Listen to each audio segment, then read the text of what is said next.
Assalamualaikum warahmatullahi wabarakatuh. Nah, di video kali ini kita membahas mengenai mata kuliah metode numerik pada submateri persamaan diferensial biasa. Untuk lebih jelasnya, silakan simak video ini lebih jauh.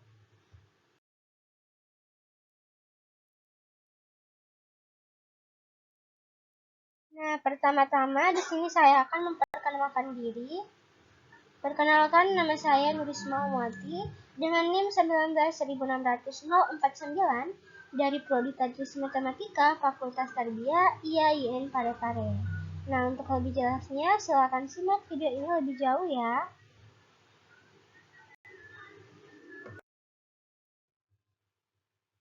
Nah, di sini misalkan terdapat persamaan diferensial Y aksen plus Y sama dengan K.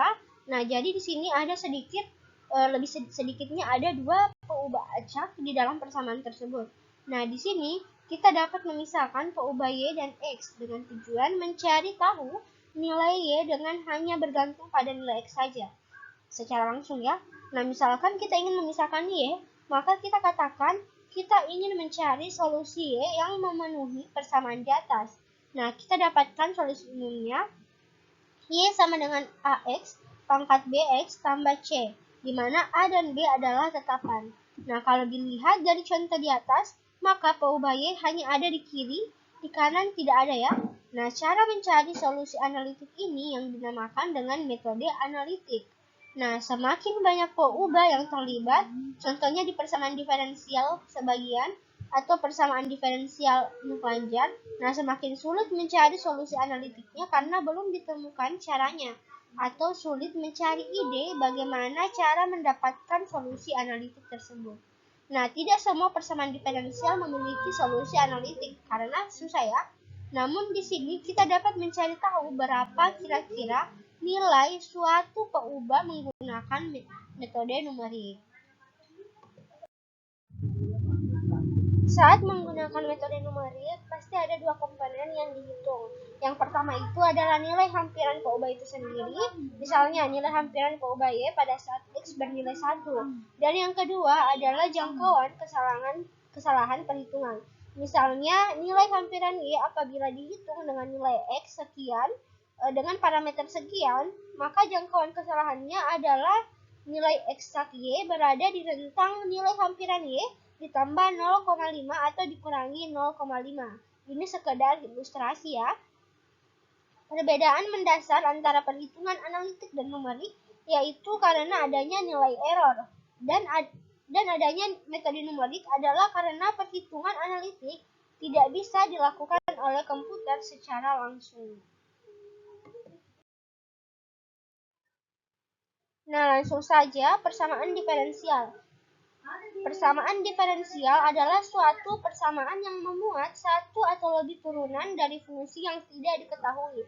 Nah, persamaan diferensial diklasifikasikan menjadi dua jenis, yaitu persamaan diferensial biasa dan persamaan diferensial parsial.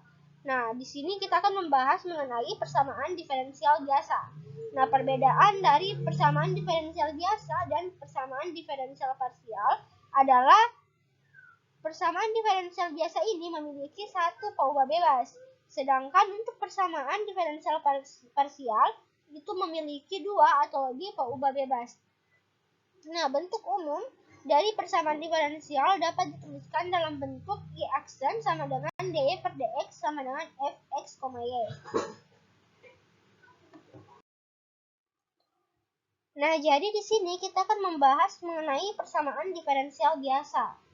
Nah, untuk PDW sendiri adalah persamaan diferensial yang hanya mempunyai satu peubah bebas. Tadi sudah dijelaskan ya, peubah bebasnya itu biasanya disimbolkan dengan X. Suatu persamaan diferensial biasa of the n dapat ditulis dalam bentuk F dalam kurung X, Y aksen double, ya, koma seterusnya sampai dengan YN. Atau di sini bisa dibilang F dalam kurung X, Y, turunan pertama dari Y, turunan kedua dari Y, sampai dengan Y pangkat N sama dengan 0. Nah, derajat dari sebuah persamaan diferensial adalah pangkat dari turunan tertinggi pada persamaan diferensial tersebut. Nah, sedangkan orde pada persamaan diferensial menyatakan turunan tertinggi pada persamaan diferensial tersebut. Nah, sebagai contoh, berikut ini adalah contoh-contoh dari persamaan diferensial biasa. Nah, yang pertama, di sini ada dy per dx sama dengan x tambah y. Ini merupakan persamaan diferensial orde 1 derajat 1. Nah, kemudian ada y aksen sama dengan x pangkat n tambah y kuadrat. Nah, di sini juga merupakan persamaan diferensial orde 1 dan derajat 1. Nah, kemudian ada yang ketiga ada 2 dy per dx tambah x kuadrat y dikurang y sama dengan 0. Nah, kemudian yang keempat ini merupakan persamaan diferensial orde 2 derajat 1 ya. Kemudian ini adalah persamaan diferensial orde 2 derajat 2 yaitu y aksen, ya, maksudnya turunan kedua dari y pangkat 4 tambah y aksen sama dengan x. Nah, peubah bebasnya adalah x, sedangkan untuk peubah terikatnya adalah y yang merupakan fungsi dari x atau ditulis sebagai y sama dengan gx. Nah, di sini berdasarkan turunan tertinggi, jadi ini berdasarkan turunan tertinggi yang terdapat di dalam persamaannya.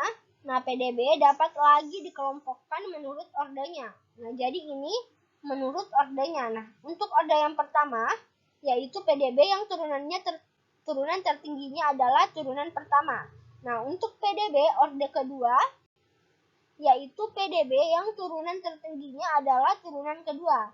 Untuk PDB orde 3, yaitu PDB yang turunan tertingginya adalah turunan ketiga, dan seterusnya ya untuk PDB dengan orde yang lebih tinggi. Jadi PDB orde 2 ke atas dinamakan juga dengan PDB orde lanjut.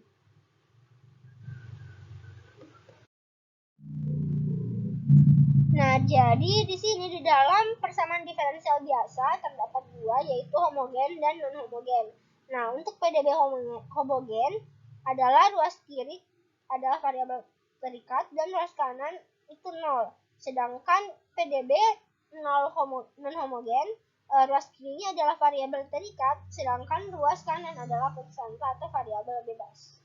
Nah, berikut ini di bawahnya ada contoh untuk persamaan diferensial homogen dan non-homogen.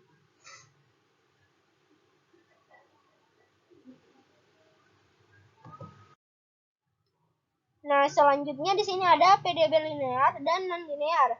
Nah, PDB linear adalah suatu PDB yang variabel terikat dan turunannya bersifat linear atau pangkat 1 ya. Nah, sedangkan untuk PDB non-linear, suatu PDB yang variabel terikat dan turunannya bersifat non-linear. Jadi, ini adalah kebalikan dari PDB linear. Berarti kalau PDB non-linear itu tidak berpangkat 1, dan sedangkan PDB linear itu berpangkat 1. Nah, untuk contohnya, di sini ada contoh. Nah, untuk persamaan 1 dan 2 merupakan PDB linear, dan 3, 4, 5 adalah non-linear.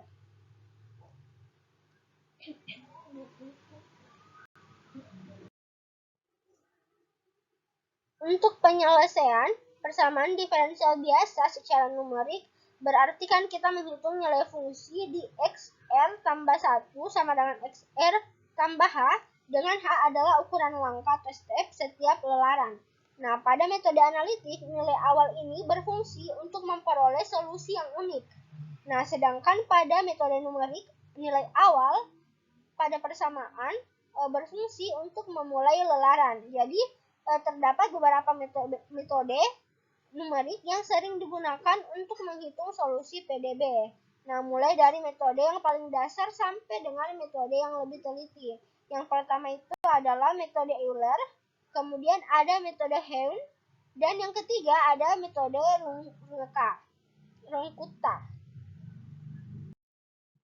Nah, untuk metode Euler di sini diberikan persamaan diferensial biasa orde 1, y aksen sama dengan dy per dx sama dengan f dalam kurung X, Y dan nilai awal Y dalam kurung X0 tambah Y sama dengan Y0. Nah, kita misalkan YR sama dengan Y dalam kurung XR. Nah, jadi adalah hampiran dari nilai Y di XR yang dihitung dengan metode Euler. Nah, dalam hal ini XR sama dengan X0 ditambah RH, di mana R adalah 0, 1, 2, sampai dengan N. Nah, metode Euler diturunkan dengan cara menguraikan X dalam kurung XR tambah 1 di sekitar XR ke dalam deret Taylor. Jadi, Y sama dengan X, Y dalam kurung XR plus 1 sama dengan Y XR ditambah XR plus 1 kurang XR per 1 faktorial Y aksen dalam kurung XR tambah XR plus 1 dikurang XR kuadrat per 2 faktorial Y aksen T. Maksudnya turunan kedua dari Y, T. Tambah seterusnya ya. Nah, ini adalah persamaan kedua. Nah, bila persamaan kedua ini dipotong sampai dengan suku orde ketiga, maka kita peroleh Y dalam kurung XR plus 1 sama dengan Y dalam kurung XR tambah XR plus 1 kurang XR per 1 faktorial Y aksen kali XR ditambah XR plus 1 dikurang XR pangkat 2 per 2 faktorial turunan kedua dari Y, T, XR, maksudnya di mana T lebih besar dari XR atau T lebih kecil dari XR plus 1. Nah, ini adalah persamaan ketiga.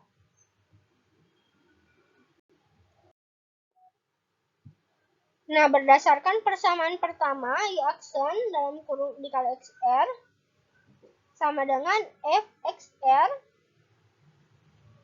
YR. Dan XR plus 1 dikurang YXR sama dengan H. Maka persamaan 3 dapat ditulis menjadi Y dalam kurung XR plus 1 sama dengan YXR ditambah H kali F XR, YR tambah H kuadrat dibagi 2 turunan kedua dari Y dikali T. Nah, ini adalah persamaan keempat ya. Nah, kemudian dua suku persamaan dari persamaan keempat yaitu Y dalam kurung XR plus 1 sama dengan Y dalam kurung XR ditambah H kali F XR, YR, di mana R adalah 0, 1, 2, sampai dengan N. Nah, jadi ini merupakan persamaan kelima. Nah, metode Euler juga disebut dengan metode orde pertama karena pada persamaan keempat tadi kita hanya mengambil sampai dengan suku orde pertama saja. Nah, untuk menyederhanakan penulisan, maka persamaan dapat juga ditulis lebih singkat sebagai YR plus 1 sama dengan YR tambah H kali F YR, XR, YR. Nah, jadi ini adalah persamaan kelima ya. Nah, selain dengan bantuan deret Taylor, maka metode Euler juga dapat diturunkan dengan cara yang berbeda. Sebagai contoh, kita misalkan menggunakan aturan segi 4 untuk mengintegrasikan fxy pada persamaan diferensial. Nah, di sini Y aksen sama dengan fxy, di mana Y dalam kurung X0 sama dengan X0. Nah, kita integrasikan kedua ruas dalam selang XR, XR plus 1. Maka kan kita peroleh integral Y aksen X terhadap dx dari XR sampai dengan XR plus 1 sama dengan integral fx, Y X terhadap dx dari XR sampai dengan XR plus 1. Nah, kita gunakan aturan segi 4 untuk mengintegrasikan ruas kanan dan menghasilkan Y dalam kurung XR plus 1 kurang Y XR sama dengan H kali F XR, Y XR atau YXR plus 1 sama dengan YXR tambah H kali FXR, YR yang merupakan metode Euler. Nah, jadi berikut ini adalah tafsiran geometri untuk metode persamaan diferensial biasa. Jadi ini adalah grafiknya ya, di mana ini adalah gradien fxn minus 1, yn1, dan ini di sini yang ini merupakan gradiennya fxn minus 1, yn minus 1, dan ini merupakan fungsi y sama dengan fx.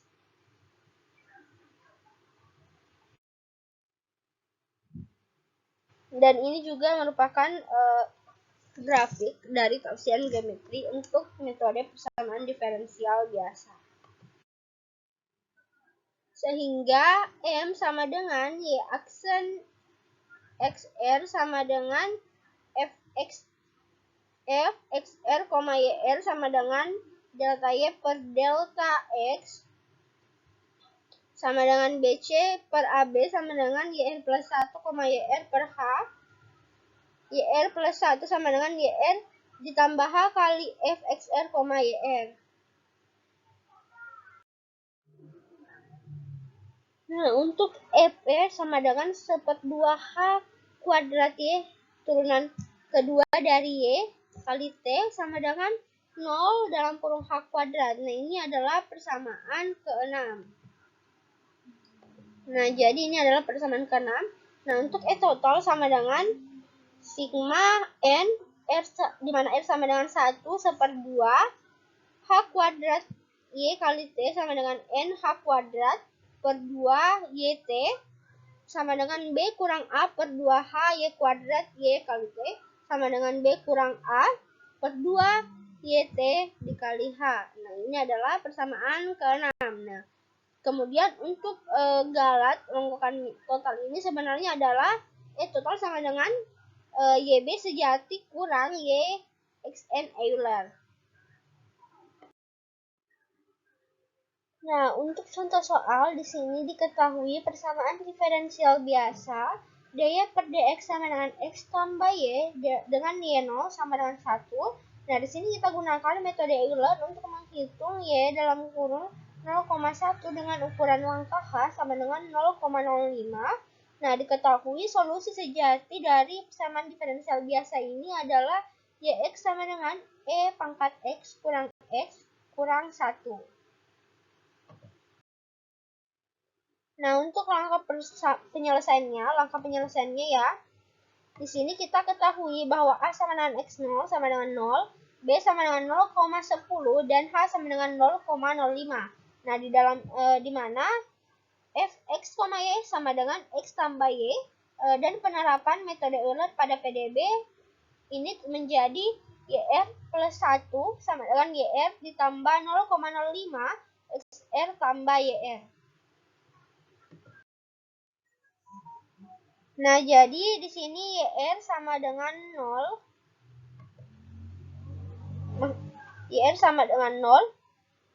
X1 sama dengan 0,05. X2 sama dengan 0,10. Nah, untuk Y0 sama dengan 1.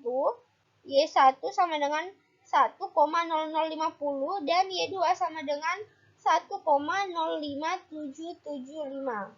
Nah, jadi Y sama dengan dia dalam kurung 0,10 ketika Y-nya adalah 0,10 maka kita akan memperoleh 1,05775. Nah, kita bandingkan dengan solusi sejatinya ya, nilai solusi sejatinya.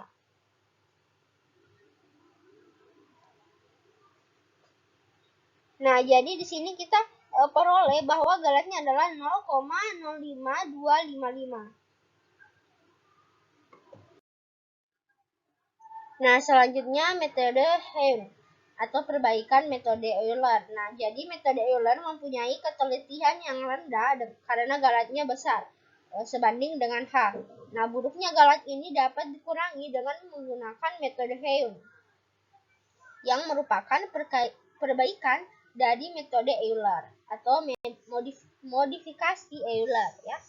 Nah, pada metode ini solusi dari metode Euler dijadikan sebagai solusi perkiraan awal atau prediktor. Nah, selanjutnya solusi perkiraan awal ini diperbaiki dengan metode Heun. Nah, metode Heun diturunkan sebagai berikut. Nah, jadi kita pandang persamaan diferensial orde 1. Orde 1 yaitu YX, Y aksen X sama dengan Fx, Yx. Nah, kita integrasikan kedua ruas dari persamaan dari XR sampai dengan YR plus 1. Sehingga kita peroleh integral Fx, Yx terhadap Dx dari XR, dari XR sampai XR plus 1 sama dengan integral Y aksen X terhadap Dx dari XR sampai dengan XR plus 1. Nah, jadi sama dengan Y dikali XR plus 1 kurang XR. Nah, YR plus 1 sama dengan YR plus 1 kurang YR. Nah, nyatakan XR plus 1 di ruas kiri dan suku-suku lainnya di ruas kanan. Nah, jadi YR plus 1 sama dengan YR tambah integral Fx, Yx terhadap Dx dari XR sampai dengan XR plus 1. Nah, suku yang mengandung integral ruas kanan adalah integral Fx, Yx terhadap Dx dari YR sampai dengan YR plus 1. Nah, kita dapat selesaikan menggunakan kaidah trapesium menjadi seperti ini.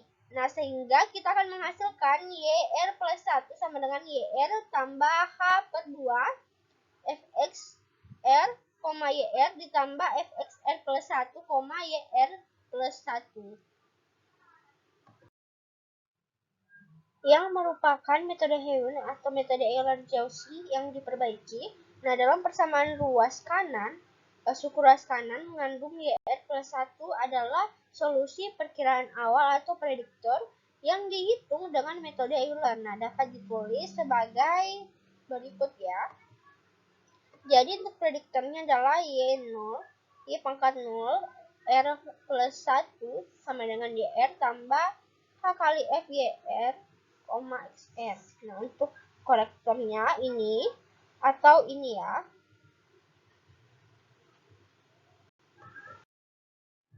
Nah, dalam metode Heun ada dua persamaan yang harus dicari. Yang pertama adalah persamaan prediktor dan yang kedua adalah persamaan vektor.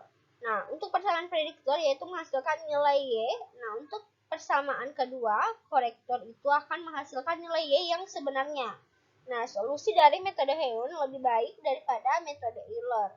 Kemudian jumlah komputasi metode Heun lebih banyak dibandingkan dengan metode Euler. Jadi ini adalah perbandingan metode Euler dengan menggunakan metode Heun ya. Jadi perbandingan metode Euler dengan metode Heun.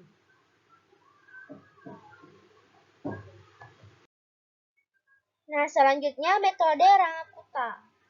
Nah, penyelesaian PDB dengan menggunakan deret Taylor tidak praktis karena metode ini membutuhkan perhitungan turunan Fx, Y. Nah, selain itu tidak semua fungsi mudah dihitung turunannya, terutama bagi fungsi yang bentuknya rumit. Di mana semakin tinggi orde metode deret Taylor, maka akan semakin tinggi turunan fungsi yang harus dihitung. Nah, metode Rangaputa ini adalah alternatif lain dari metode deret Taylor dan tidak membutuhkan perhitungan turunan. Nah, metode ini berusaha mendapatkan derajat ketelitian yang lebih tinggi dan sekaligus menghindarkan keperluan mencari turunan yang lebih tinggi. Nah, bentuk umum dari metode Rangaputa orde N ialah YI plus 1 sama dengan YI tambah A1 K1 sama dengan ditambah A2 K2 ditambah seterusnya sampai dengan AN KN. Nah, dengan K1 sama dengan H kali F dalam kurung XI, YI K2 H kali F dalam kurung XI tambah P2H, YI ditambah Q2 KI. Untuk K3 seperti ini sampai dengan KN. Nah, di mana nilai AJ, PJ, koma Qij dipilih sedemikian rupa sehingga meminimumkan galat perlengkap. Nah, dan persamaan ini akan sama dengan metode Dirac-Taylor dari orde setinggi mungkin. Nah, galat perlengkap metode Rangkuta orde n sama dengan 0 dalam kurung h pangkat n plus 1. Di mana galat ronggrokan metode Rangkuta orde n adalah ini 0 dalam kurung h pangkat n. Nah, orde metode sama dengan n. Nah, metode Rangkuta orde 1 berbentuk K1 sama dengan H kali F XR, YR. YR plus 1 sama dengan YR tambah H1 K1. Nah, galat perlengkap metode R sama dengan kurang K orde 1 adalah 0 dalam kurung H kuadrat. Galat longgokan metode R kurang K orde 1 adalah 0 dalam kurung H. Yang termasuk ke dalam metode Rangkuta orde 1 ialah metode Euler K1 dan HR plus 1. Dalam hal ini A1 sama dengan 1. Nah, kemudian untuk metode Rangkuta orde 2 berbentuk seperti ini, di mana galat perlengkap metode R kurang K orde 2 adalah 0 dalam kurung H pangkat 3. Nah, sedangkan galat longgokannya adalah 0 dalam kurung H pangkat 2. Nah, contoh pada metode Rangkuta orde 2 adalah metode Heun yang adalah A2 sama dengan 1/2, A1 sama dengan 1, P1 sama dengan Q11 sama dengan 1.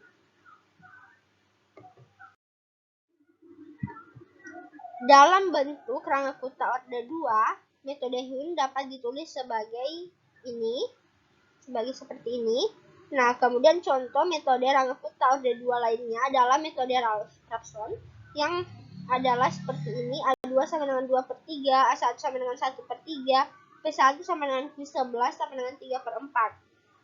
Sehingga metode Raphson dapat dituliskan dalam bentuk Rangkuta orde 2 seperti ini.